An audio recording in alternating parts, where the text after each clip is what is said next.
ازيكم يا شباب؟ عاملين ايه؟ يا رب تكونوا بخير. كل سنة وانتم طيبين وكل صيف وانتم كويسين. النهاردة هنتكلم عن فيلم من افلام الصيف. يلا نشوف هنتكلم عن فيلم ايه. يلا بينا.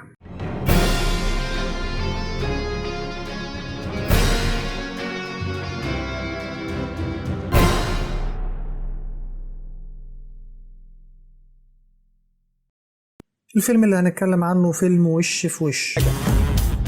انا اتشتمت. ليه يعني؟ انا عايزه اطلع وخلاص. بيدخل فيلم وش في وش بطولة محمد ممدوح وأمينة خليل منافسات موسم الصيف السينمائي، واللي اتكرر عرضه يوم 16 أغسطس الجاري، وبتدور الأحداث في إطار اجتماعي كوميدي لايت داخل شقة زوجية بيجتمع بالصدفة فيها عائلة الزوج والزوجة، واللي ثقافتهم مختلفة وبتحصل بينهم العديد من المشكلات. انا اعتذر للحيوان ده. انت متخيل الفضيحه اللي احنا فيها؟ اعتذر يا مهاب واخلص. حاضر.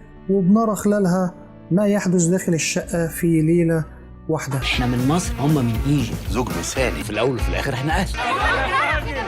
وطرحت الشركة المنتجة البوستر الأول للفيلم، واللي تصدره محمد ممدوح وأمينة خليل، وطرحت أيضا البرومو ضمن فعاليات عملية الدعاية. الفيلم بطولة محمد ممدوح وأمينة خليل وأحمد خالد صالح ومحمد شاهين وخالد كمال وبيومي فؤاد وأنوشكا وأسماء جلال ومحمود الليثي، وبيشارك في البطولة سامي مغاوري وسلوى محمد علي. الفيلم من إخراج وليد الحلفاوي.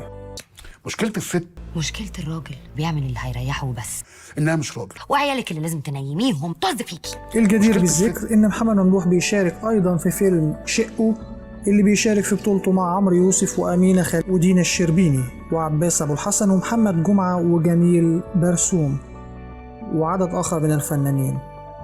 والفيلم ده من تأليف وسام صبري ومن إخراج كريم السبكي، وبتدور أحداثه في إطار اجتماعي أكشن مشوق. أما بالنسبة لأمينة خليل فهي انتهت مؤخرا من تصوير مشاهدها في فيلم شماريخ مع المخرج عمرو سلامة، واللي بيتشارك في بطولته إلى جانب آسر ياسين وخالد الصاوي. وبكده نكون خلصنا كلامنا عن الفيلم اللي كنا بنتكلم عنه النهاردة. لو عجبك الفيديو اضغط لايك وسبسكرايب وفعل زر الجرس عشان يوصلك كل جديد بنقدمه. كان معاكم أحمد محمود، قناة ترند. شكرا يا شباب.